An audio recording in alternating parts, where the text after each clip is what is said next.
Bienvenue dans cette vidéo, moi c'est Alexandre. Moi c'est Delphine. Du blog et de la maison d'édition Iseki Nicho. Alors on passe par la vidéo cette fois pour vous faire le bilan de l'année 2017 et de ce qui va se passer en 2018. Alors d'habitude c'est vrai qu'on passe par le blog, par des articles, mais cette fois-ci on a décidé de faire de la vidéo. On va faire le bilan avec vous de cette année 2017 puisqu'on n'a sorti aucun livre en 2017, mais il s'est quand même passé plein de trucs. Et on va vous présenter ce qui arrive en 2018, parce que s'il s'est passé, entre guillemets, rien en 2017, c'est qu'on a beaucoup travaillé. Voilà, on préparait 2018. Alors avant d'attaquer, déjà, bonne année 2018. Et merci à tous de nous suivre depuis le début, depuis le blog, depuis le début de la maison d'édition. On sait qu'il y a beaucoup de gens qui nous suivent. Donc, voilà, merci pour votre soutien, parce qu'aujourd'hui, si on continue à faire des bouquins, c'est parce que vous êtes là, c'est parce qu'il y a des gens qui achètent les livres. Faut quand même le dire, s'il y avait personne qui achetait les bouquins, on ne pourrait pas développer la maison d'édition, financer de nouveaux auteurs, financer du matos et tout ça. Donc le sommaire, en gros on va vous présenter les salons qu'on a fait en 2017 et ceux qu'on va faire en 2018. Les livres 2017, donc il n'y a pas eu de nouveauté, mais on a beaucoup bossé sur la promotion des livres qu'on avait fait les années d'avant, et il s'est passé plein de choses pour ces bouquins-là. Et on va vous présenter aussi les bouquins qui sortent très vite. Et on finira par l'avenir de la maison d'édition, donc qu'est-ce qu'on va faire après ces bouquins qui sortent et voilà. Qu'est-ce qu'on a envie de faire? Qu'est-ce qu'on a envie de faire? Alors on va commencer par vous présenter les salons qu'on a fait en 2017. Au total on en a fait 14. Ce qui fait 47 jours en tout de salons dans l'année. Ce qui est pas mal, ce qui fait beaucoup d'allers-retours en voiture. Rien que le mois de mars on a fait 3000 bornes de voiture. D'ailleurs on avait fait une vidéo sur le mois de mars. Pour récapituler notre mois de mars en 3 minutes. Voilà, donc ça c'est, si vous voulez aller voir cette vidéo, elle est assez rigolote. Qu'est-ce qui va se passer pour les salons 2018 pour l'instant? Alors il y aura Bruxelles, à nouveau, la foire du livre, le salon du livre de Paris, à Metz aussi, à Metz Story et Saint-Louis et plein d'autres qui sont en préparation. Pour le salon du livre de Paris, les 2 dernières années, on avait fait gagner des entrées, on avait fait gagner à chaque fois 10 places. 10 entrées, parce que l'entrée du salon est vraiment pas donnée. Donc on le refait cette année et on vous fera gagner une 20aine de places pour pouvoir venir à 2 personnes au salon du livre de Paris. Et franchement, si ça continue à bien marcher, peut-être que l'année prochaine on en fera gagner 30 ou 40. Voilà pour les salons. Nous, c'est important de faire des salons parce que ça nous permet de faire la promotion des livres. Il faut savoir que sur les salons, on rencontre aussi des libraires, des bibliothécaires. Donc on fait connaître aussi notre petite maison d'édition. Voilà, donc qui ne nous connaissent pas, qui tombent un peu sur nous par hasard. Après, ça nous permet d'organiser des dédicaces aussi avec les auteurs avec qui on travaille. Ouais. Nous-mêmes de faire des dédicaces sur nos livres et de rencontrer les lecteurs. Alors voilà, on a fait le tour des salons 2017 et de ce qu'on va faire en 2018 au niveau des salons et des conventions. Maintenant, on va passer aux livres. Alors qu'est-ce qui s'est passé en 2017? Comme je le disais, on n'a pas sorti de nouveaux bouquins, même si on a travaillé sur les bouquins qui viennent. On s'est vraiment concentré sur la promotion des bouquins sortis en 2016. Ils ont quand même continué à faire parler d'eux, même si c'était plus des nouveautés. Donc Onibi, qui est sorti en 2016, qui est une bande dessinée réalisée par Cécile et Olivier, donc qui est un récit autobiographique qui se passe au Japon. Tout est dessiné à l'aquarelle. Donc je suppose que ceux qui nous suivent connaissent déjà Cécile et Olivier de l'atelier Sento. Ça se passe dans la campagne japonaise à Niigata et ça a intrigué les Japonais. Et un éditeur japonais nous a contactés pour réaliser une traduction en japonais. Donc on est assez content de la fabrication et du livre qu'ils ont fait. Ils ont vraiment fait un bon travail. Ouais, c'est assez rare finalement d'avoir des BD européennes traduites en japonais. On a eu un tweet de Hideo Kojima à la sortie japonaise qui a tweeté qu'il avait acheté le bouquin. Donc on était waouh, on s'est dit ouais, c'est vraiment sympa de sa part d'avoir tweeté. Et en parallèle, la version française d'Onibi a participé au prix international du manga au Japon et a remporté la 2e place, donc le trophée d'argent. Décerné à des auteurs étrangers parlant du Japon. Donc pareil, on était vraiment contents de ce prix-là. D'autres traductions dans d'autres langues sont prévues pour Onibi, on y travaille. Voilà, on peut pas trop vous dire parce que il peut toujours y avoir un accident de parcours. On attend que les livres sortent pour en parler. Ouais, parce que voilà, il peut toujours y avoir des accidents de parcours. Vous annoncez un truc et si ça se fait pas, toujours un peu embêtant. Et on aimerait remercier aussi tous les chroniqueurs BD qui ont parlé d'Onibi. On remercie Casabul qui avait fait une vidéo pour présenter la version française. En fait, je voulais les contacter parce que je suivais déjà ce qu'ils faisaient depuis un petit moment. Et un matin, je tombe sur Facebook, ils avaient fait une vidéo sur Onibi, donc j'étais ravi. Donc voilà, merci à eux, merci à tous ceux qui ont chroniqué ou qui ont parlé d'Onibi, parce que ça nous a permis de le faire connaître, et de faire connaître les auteurs aussi, parce que c'est leur première BD, et qu'ils ont plein d'autres projets à côté à suivre. Voilà, ils font du jeu vidéo actuellement, ils ont un compte Instagram où ils mettent plein d'aquarelles, plein de trucs, donc on vous conseille de les suivre parce que c'est un boulot super riche. Et c'est un premier titre BD pour ces auteurs-là. Et bon, on va pas se mentir, c'est pas les titres sur lesquels misent beaucoup les libraires, qui restent pas longtemps en fait en rayon. Donc nous, c'est important de continuer la promotion. Donc si vous connaissez pas Onibi, il y a un extrait feuilletable sur notre site. Il y a le premier chapitre, donc vous pouvez aller le lire. Et puis si ça vous branche, n'hésitez pas, même demander à votre médiathèque si elle veut le commander. Nous, on est disponible, un libraire ou un bibliothécaire qui peut commander le bouquin. Ou voilà, vous pouvez acheter aussi le bouquin sur notre site. Donc voilà, c'est Onibi en japonais aux éditions Shodensha. Voilà, et la version française. Si vous voulez vous le procurer. Voilà, si vous voulez vous le procurer, on le trouve à Junku. 2778 yens. Ouais, il est plus cher que la version française.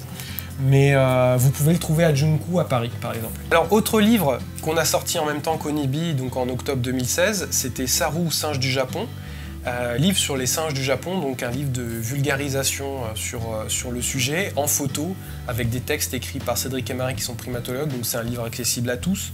On peut même le lire avec des enfants, ça marche très bien. On a eu plein de retours de gens qui lisaient avec leurs enfants de 5-6 ans pour leur présenter les singes.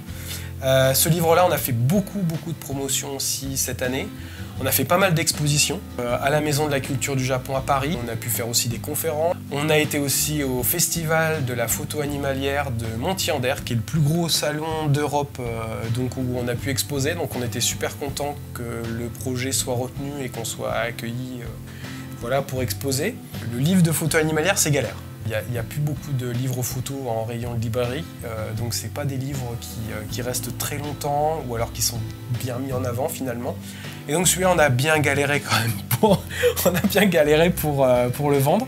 Mais on en est très content, c'est un super livre et à chaque fois on a des super retours, donc on continue à faire de la promo de ce livre-là. Et en parallèle, on a fait pas mal de dossiers aussi dans des magazines justement pour présenter les singes du Japon, donc dans Terre Sauvage. Là prochainement ça sera dans Image Doc, où là on fait des dossiers complets, donc avec les photos qu'on a pu faire dans le livre, puisque en fait il y a très peu de photographes qui ont des photos dans tous les coins du Japon. Beaucoup de photographes ont les singes dans le onsen, à Jigokudani, qui se baigne sous la neige. Voilà, donc ça, il y a des photos, il y en a des tonnes et des tonnes sur le net.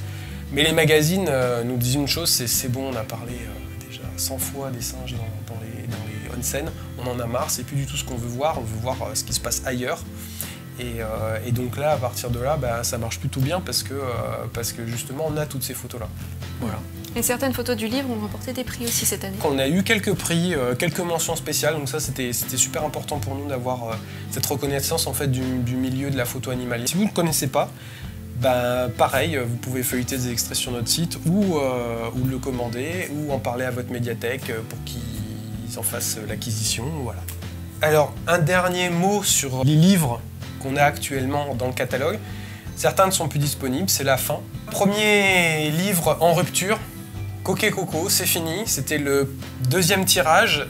Là aujourd'hui, on n'en a plus en vente sur le site. On ne sait pas ce qui reste en librairie, donc peut-être que certains libraires l'ont encore, mais on ne sait pas. On va essayer de récupérer les exemplaires invendus, donc peut-être que...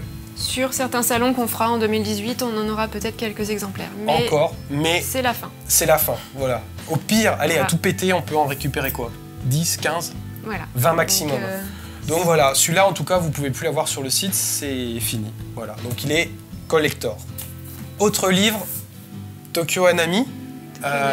Pareil. Un peu pareil, il en reste peut-être quelques exemplaires dans le stock des libraires quelque part, mais on ne peut rien vous assurer. Voilà, et nous, on n'en a plus. On en a plus, voilà. Donc en gros, ça c'est notre exemplaire. Notre exemplaire qu'on garde quand même, mais sinon voilà, celui-là il est en rupture et on ne refera pas de tirage. Destination Tokyo.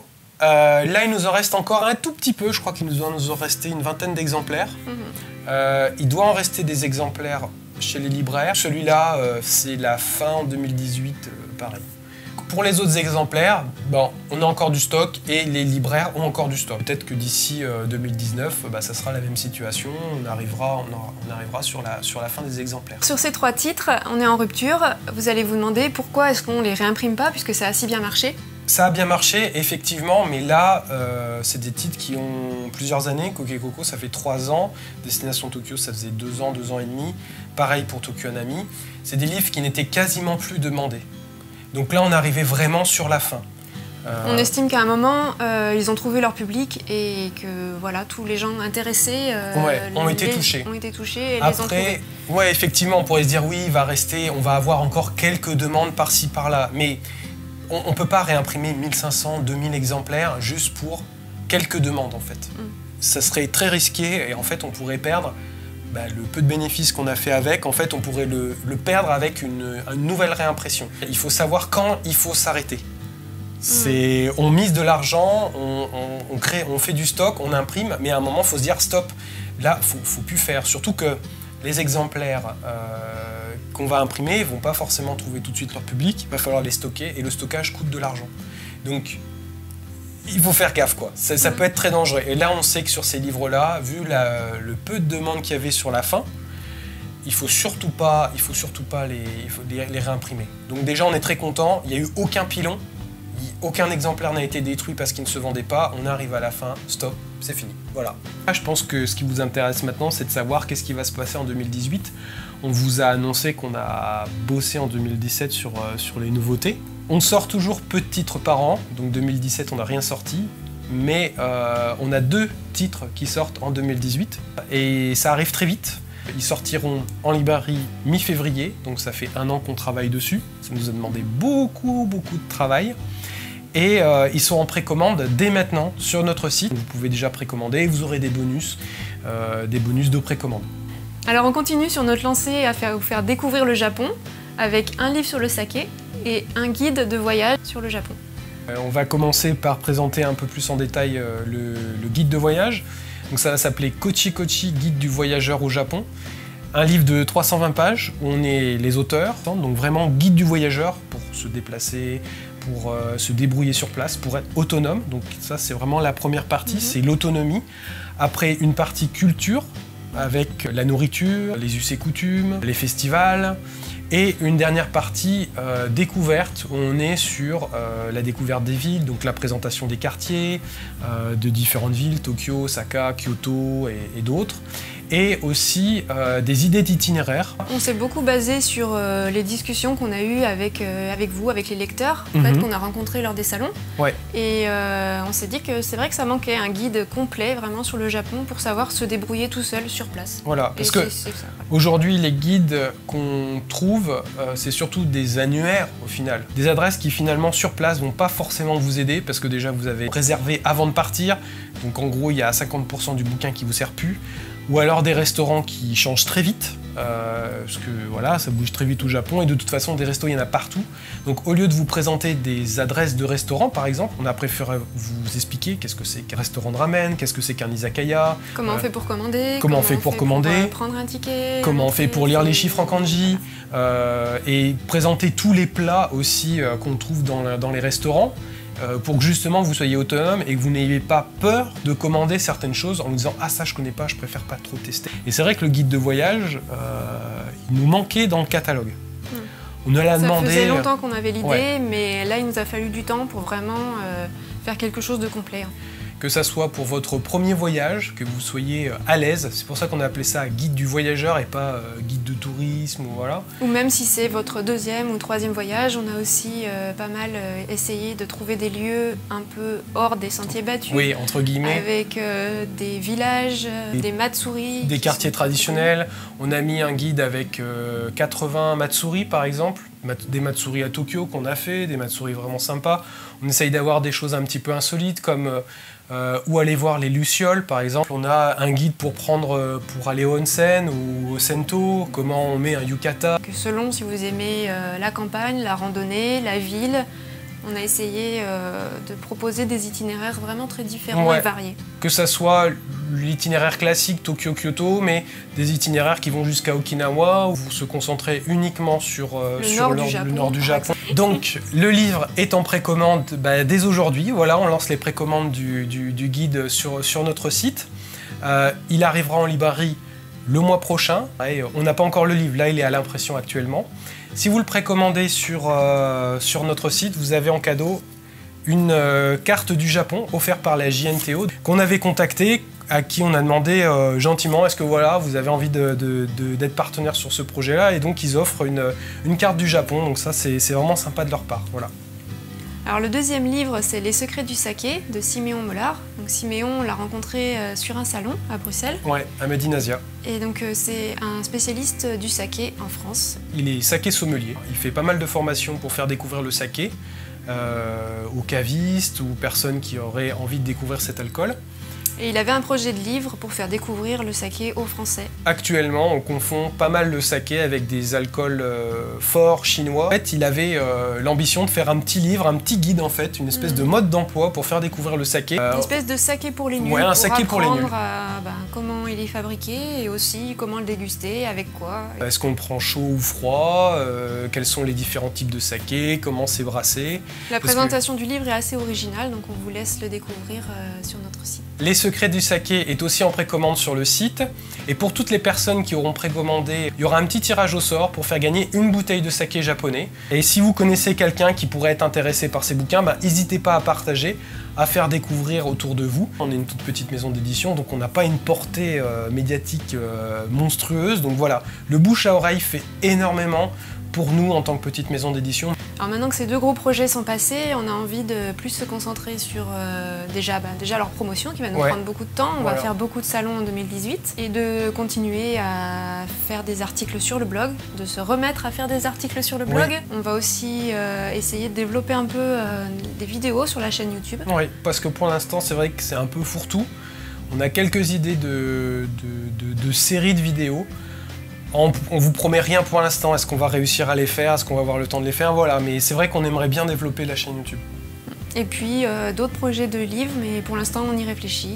Les livres arrivent, s'il y a des bonnes idées, on prend, si on n'a pas d'idées, on ne va pas se forcer à faire un livre parce qu'il faut absolument sortir un livre. C'est pas du tout notre objectif, donc il ne faut pas se forcer à faire des livres de mauvaise qualité pour au final remplir les rayons des libraires. Je pense que vous voyez un petit peu mieux où on en est dans les projets maintenant pour ce début d'année. Ouais. Et n'hésitez pas à partager cette vidéo et on vous dit à bientôt sur les salons et sur les réseaux sociaux. Allez, ciao. À bientôt.